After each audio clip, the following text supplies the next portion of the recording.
नमस्कार, मैं हूँ अमिता पंकज, आप देख रहे हैं राजसत्ता एक्सप्रेस। राजसत्ता एक्सप्रेस में आज बात करने जा रहे हैं आतिशी मर्लेना को जो कोर्ट से सम्मन मिला है उसके बारे में। उससे पहले भी बीजेपी ने आतिशी मर्लेना को जो है वो नोटिस भेजा था जिसमें कहा गया था कि उन्होंने जो आरोप लगाया था ऑपरेशन लोटस को लेके कि उनके जो आम आदमी पार्टी के जो नेता हैं उनको खरीदने का प्रयास कर रही है बीजेपी। तो ये सारी चीज़ों के साथ में उन्होंने नोटिस भेजा था और कहा था कि माफ़ी माँगे, परंतु आतिशी ने उस पर कोई माफ़ी नहीं माँगी और आम आदमी पार्टी के लगता है कि ग्रह दशा अभी ठीक नहीं चल रहा है। सारे नेताओं के ऊपर एक ना एक करके किसी न किसी तरह की जो है वो परेशानियाँ आ ही रही हैं। अभी आपने देखा स्वाति मालीवाल के साथ में इतना बड़ा स्कैंडल हो गया और उसके बाद में अब आतिशी मर्लेना को लेके जो है वो कोर्ट की तरफ से सम्मन आया है और इस पर केजरीवाल ने वो कहते हैं केजरीवाल ने जताया है कि आतिशी मर्लेना को गिरफ्तार किया जा सकता है, ये उन्होंने आशंका जो है जताई है। और दिल्ली की सियासत जो है एक बार फिर से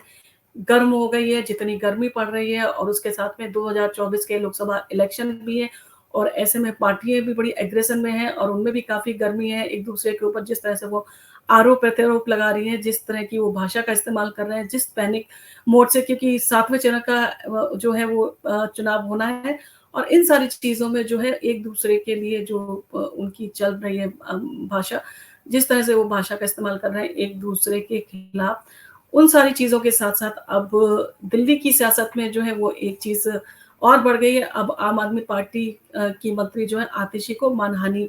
के एक मामले में अदालत ने 29 जून को तलब किया है और इस घटनाक्रम के बाद जो है मुख्यमंत्री अरविंद केजरीवाल ने आशंका जताई है कि आतिशी को गिरफ्तार किया जा सकता है और उन्होंने ये आशंका पहले भी जताई थी। उन्होंने कहा था कि मैंने पहले भी कहा था कि इस तरह की चीज़ें जो बीजेपी कर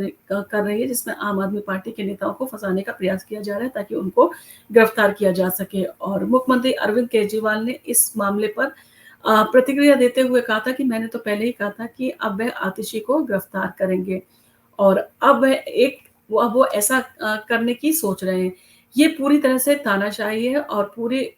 कहते हैं पूरी तरह से कमज़ोर, ओछे और झूठे केसों में वो आम आदमी पार्टी के नेताओं को एक-एक करके गिरफ्तार करते जा रहे हैं और उन्होंने आरोप लगाया कि अगर मोदी सरकार जो है सत्ता में वापस आती है, तो वो विपक्ष के जितने भी नेता हैं सबको गिरफ्तार कर लेगी। और केजरीवाल ने कहा कि उनके पास महत्वपूर्ण मुद्दा ये है कि देश को तानाशाह से बचाया जाए, ना कि आम आदमी पार्टी को कथित शराब घोटाले से। उनका कहना था कि हम जो लड़ रहे हैं, वो इसीलिए लड़ रहे हैं कि तो तानाशाही चल रही है केंद्र सरकार की और नरेंद्र मोदी की, उसको दूर किया जा सके और हमारा ये नहीं कि हम आम आदमी पार्टी को बचाना चाहते हैं, हम देश की जनता को बचाना चाहते हैं, जिसके लिए हम संघर्ष कर रहे हैं। और ये सारी चीज़ें जो है वो अरविंद केजरीवाल बार-बार और आम आदमी पार्टी भी कहते हैं केंद्र सरकार पे जो है हमला बोलती रही है और इसी तरह के आरोप लगाती रही है और आपके प्रमुख नेता मनीष सिसोदिया हो गए, सत्येंद्र जैन हो गए और 1 साल से अधिक वो जेल के अंदर हैं और इनके साथ ही राज्यसभा सांसद जो थे संजय सिंह, वो भी अभी थोड़े टाइम पहले जो है जेल से बाहर आए हैं और अरविंद केजरीवाल को भी जो है चुनाव प्रचार करने के लिए कोर्ट की तरफ से इंटरिम बेल जो है वो दी गई है और ऐसे में जो दिल्ली सरकार का अधिकतम कामकाज है वो आतिशी के ऊपर है और वर्तमान में दिल्ली सरकार के सबसे महत्वपूर्ण मंत्रालयों का जो कार्यभार है वो आतिशी संभाल रही है और आतिशी जो है प्रेस कॉन्फ्रेंस भी काफ़ी करती हैं और ऐसे में वो जिस तरह की भाषा का इस्तेमाल करती हैं, कई तरह के वो एलिगेशन लगाती हैं और ऐसा उन्होंने अभी स्वाति मालीवाल के केस में भी किया था कि उन्होंने स्वाति मालीवाल के ऊपर भी बहुत सारे आरोप लगाए थे और उनका जो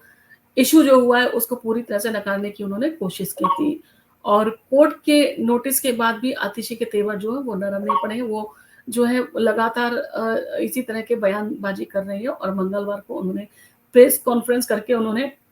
भाजपा पर तीखा हमला बोलते हुए कहा कि भाजपा का जो ऑपरेशन लोटस है उसका उसका जवाब भाजपा को देना चाहिए, जिस तरह से वो सारी पार्टियों के नेताओं को तोड़ रहे हैं, खरीद रहे हैं उनको। तो ये सारी चीज़ों के ऊपर जो है अब समय आ गया है कि भाजपा को अपना जवाब देना चाहिए और उन्होंने भाजपा से सवाल किया कि अ, कैसे गोवा, मणिपुर, कर्नाटक, मध्य प्रदेश और अरुणाचल प्रदेश में बिना बहुमत के उन्होंने सरकार बना ली और आतिशी ने आरोप लगाया कि एनसीपी के नेताओं के भाजपा में शामिल करने के लिए उनसे ये कहा गया कि उनके ऊपर सीबीआई और ईडी के जितने भी केस चल रहे हैं, वो सारे केस जो हैं वो बंद कर दिए जाएँगे और दिल्ली भाजपा के जो मीडिया प्रमुख हैं प्रवीण शंकर कपूर ने आम आदमी पार्टी के नेताओं पर भाजपा की छवि को खराब करने के लिए और उनके ऊपर मनगढ़ंत जो है बयानबाज़ी करने का उन्होंने आरोप लगाया और उनका कहना है कि आम नेताओं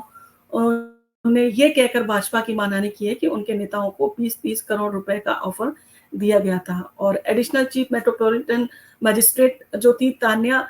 बमनियाल जो है, उन्होंने भी प्रथम दृष्टया जो है मुख्यमंत्री अरविंद केजरीवाल के खिलाफ केस नहीं माना है, लेकिन उन्होंने कहा है कि आतिशी को तलब किए जाने के पर्याप्त आधार हैं कि उनके ऊपर मानहानि का केस चलाया जा सकता है। और दिल्ली की राजनीति में इस घटना से हलचल मच गई है और भाजपा और आम आदमी के बीच में जो तीखी बयानबाज़ी जो है वो शुरू हो गई है और आरोप-प्रत्यारोप का सिलसिला जो है वो जारी है और आगामी 29 जून को अदालत में पेशी के बाद इस मामले में आगे की स्थिति स्पष्ट होगी, तब तक दिल्ली की सियासत में जो है उथल-पुथल जो है वो बनी रहेगी। और दिल्ली की राउज़ एवेन्यू कोर्ट ने बीजेपी प्रवक्ता जो है प्रवीण शंकर कपूर द्वारा दायर मानहानि के मामले के संबंध में दिल्ली की मंत्री ज्योति आतिशी को 29 जून को पेश होने के लिए सम्मन भेजा है। दरअसल आप नेता आतिशी ने आरोप लगाया था कि बीजेपी द्वारा जो भाजपा को खरीदने की कोशिश की जा रही है और इसी को लेकर बीजेपी की मीडिया जो विभाग के प्रमुख हैं प्रवीण शंकर कपूर, उन्होंने मानहानि का जो है केस जो है दर्ज करवाया है। और आतिशी ने ऐसे समय पर आतिशी को ऐसे समय पर सम्मान मिला है जब पार्टी के 4 नेता अरविंद केजरीवाल, मनीष सिसोदिया, संजय सिंह और सत्येंद्र जैन पहले ही गिरफ्तार किए जा चुके हैं। संजय सिंह और अरविंद केजरीवाल जो फिलहाल जमानत पर बाहर हैं। इनमें से 3 नेताओं केजरीवाल और मनीष सिसोदिया और संजय सिंह को जो है वो शराब नीति के मामले में गिरफ्तार किया गया था और वहीं सत्येंद्र जैन को आय से अधिक संपत्ति रखने के मामले में गिरफ्तार किया जा चुका है। और अब आतिशी मरलेना को जो है वो सम्मन दिया गया है, उनसे जवाब माँगा गया है कि उन्होंने जो अप्रैल में जिस तरह के उन्होंने स्टेटमेंट दिए थे, प्रेस कॉन्फ्रेंस की थी और जो उन्होंने ट्विटर पे ट्वीट किया था, उन सारी चीज़ों से जो है वो भाजपा की मानहानि हुई है और इसके तहत जो है उनके ऊपर जो है वो प्रवीण शंकर कपूर ने एक मानहानि का केस जो है वो दायर किया है, जिसके ऊपर जो मजिस्ट्रेट है अब उन्होंने तलब किया है आतिशी मरलेना को। अब देखना होगा कि अगली तारीख पे यानी कि 29 जून को क्या इसका जो है इस केस में क्या